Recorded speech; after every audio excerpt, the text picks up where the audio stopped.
Episode 28. The CEO bought a bus. Huh? That's weird. Is that Miss Winslet? Why didn't she go inside for her audition? Lucas gripped the steering wheel and kept his eyes on the second floor as he observed the situation. Before Mr. Foster had even ordered it, Lucas had begun following Jade. The whole time Secretary Jensen kept calling, probably wanting to talk to Dario about the meeting. However, when he saw Dario's expression, Lucas didn't dare answer the call. He sighed to himself. It seemed that hundreds of millions of dollars worth of business was about to go down the drain. 3 years of hard work. Lucas never expected Dario to give it all up for a woman he'd only just met. Was she really that important to him?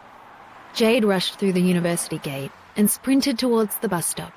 Since she had no cash on her, she had to use her bus card. It was rush hour, and many people were waiting for the bus. The only bus headed to the hospital was already full. Many more people were trying to crowd onto the bus. Jade pushed as hard as she could, but when she got close to the door, she could not squeeze full. "It's full.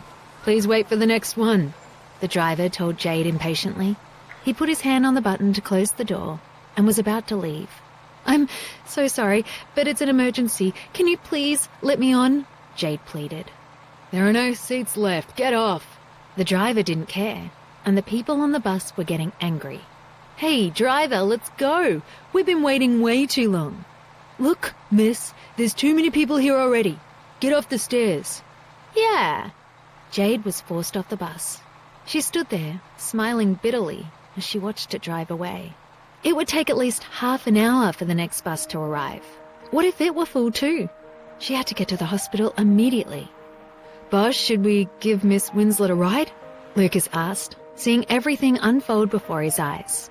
Dario lowered his gaze as he stared at Jade, who was stomping her feet in frustration. Seeing her agony, he felt it as if it was his own.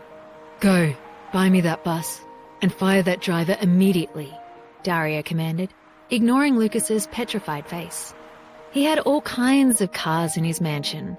Lamborghinis, Rolls-Royces, Bentleys, and more. But a bus? That would be a first. "Mr. Foster, are you sure?" Lucas gazed at him doubtfully. 10 minutes. With only 2 words, he immediately understood what Dario wanted. He picked up the phone and got to work. "I want that bus to appear in front of her within 10 minutes. Other than the driver, no one else should be on board." "Yes, I'll deal with it immediately." Lucas sent his underlings to contact the bus company. About 7 to 8 minutes later, Jade was surprised to see an empty bus roll to a stop in front of her. She was petrified that she'd missed the next bus, and here was an empty one. This was better than winning the lottery. A few other people tried to get on the bus, but the driver kicked them all off. Only Jade was allowed on. She got on the bus, feeling everyone's eyes on her. She felt strange, but she really didn't care. As long as she could get to the hospital as soon as possible, it was more than enough. What was even stranger was that the driver made no other stops on the way to the hospital. Usually the ride took half an hour, but it took only 10 minutes today. It was simply VIP service. Because she was frantic to see her grandmother, she didn't put too much thought into it, figuring she was just lucky. But when she got to the hospital, someone else was already in her grandmother's room. Jade panicked. She immediately called Sheila Mason. Only then did she learn that the hospital had already given away her grandmother's room and was planning to discharge her. Sheila had taken pity on her grandmother and moved her into her own office to rest. When Jade saw her gaunt, exhausted grandmother, her tears streamed down her cheeks. By the time she reached the office, her grandmother was already asleep on a small bed that could not have been more than 4 feet long. She covered her mouth, afraid that she would wake her grandmother with her wail of anguish. She never dreamed the hospital would move so fast. Hospitals were supposed to be places for saving someone's life. How could they have done this? All these merciless people broke Jade's heart.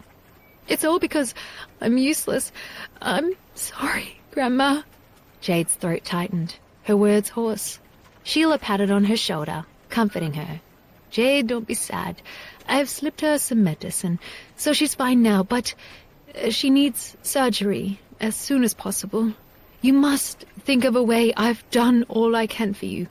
Jade gratefully grasped the nurse's hand and said, Dear Mrs. Mason, thank you. I understand. Jade, there's one more thing. Sheila looked at her. What is it?